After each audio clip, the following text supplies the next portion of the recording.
আজকে আমি প্রথম আপনাদের কাছে কৃতজ্ঞতা জানাইতেছি যে আপনাদের আমাকে এই সুযোগটা করে দিয়েছেন।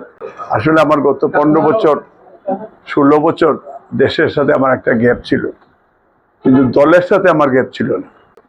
ইন্টারন্যাশনাল লেভেলে যেসব কাজ করা দরকার ছিল দলের পক্ষে, দেশের পক্ষে, এটা আমি করেছি।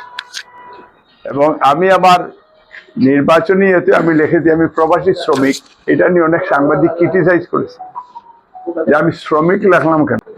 প্রত্যেকটা মানুষ আমরা শ্রমজীবী, মালিকও কিন্তু শ্রমজীবী। কারণ শ্রমজীবী মানুষ সারা পৃথিবীতে এখন পর্যন্ত 99% মানুষ শ্রমিক। আমার বাবাও তো একজন প্রবাসী শ্রমিক ছিল।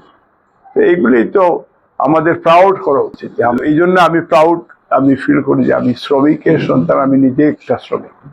দক্ষিণ সুরমা, ফেঞ্চুগঞ্জ, বালাগঞ্জ এটা সত্যি একটা অবহেলিত এলাকা, অথচ আমরা সবচেয়ে পাওয়ারফুল এরিয়া, শহরতলি। সুতরাং আমার এলাকার ডেভেলপমেন্টের জন্য আমি সবচেয়ে বেশি, না হলে আমি কোনো অন্যান্য জেলার তুলনায় এর চেয়ে বেশি আমি করার, এটা আমি বিশ্বাস করি।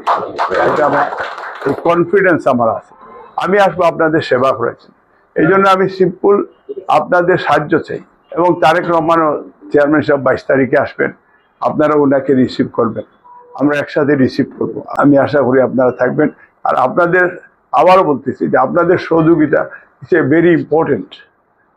এটা আমার জন্য, আমার দলের জন্য। ধন্যবাদ। আসসালামু আলাইকুম।